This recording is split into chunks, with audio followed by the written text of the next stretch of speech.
Bill Clinton posts video statement following today's deposition about Epstein. Listen. I just finished testifying in front of the House Oversight Committee. I did it for two reasons. First, I love my country, including our Constitution.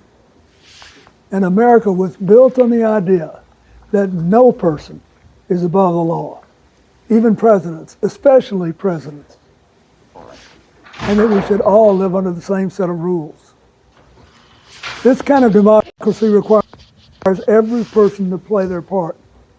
And I hope that by being here today, we can bring ourselves just a little further away from the brink and back to being a country where we can disagree civilly and we can search for truth and justice, and that it outweighs the partisan urge to score points and create spectacle.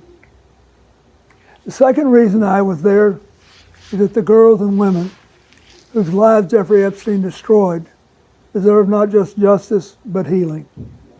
They've been waiting too long for both. Though my brief acquaintance with Epstein ended years before his crimes came to light, and though I never witnessed during our limited interactions any indication with what was truly going on, I offered the little I do know in the hopes that it would help prevent anything like this from ever happening again. I also have to say something personal.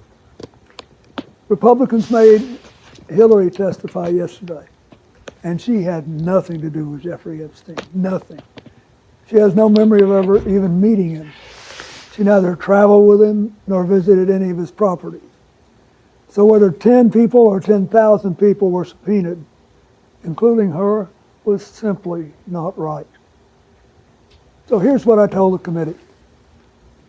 First, I had no idea of the crimes Epstein was committing. No matter how many photos they show of me, I have two things that at the end of the day matter far more than any interpretation of 20-year-old photos. I know what I saw, and more importantly, what I didn't see. And I know what I did, and more importantly, what I didn't do. I saw nothing and I did nothing wrong. As someone who grew up in a home with domestic violence, not only would I not have flown on his plane if I had any inkling of what he was doing, I would have turned him in myself and led the call for justice for his crimes, not the sweetheart deal that he got. But even with 20/20 hindsight, I saw nothing that ever gave me real pause. We're only here today because Epstein hid it from everyone so well for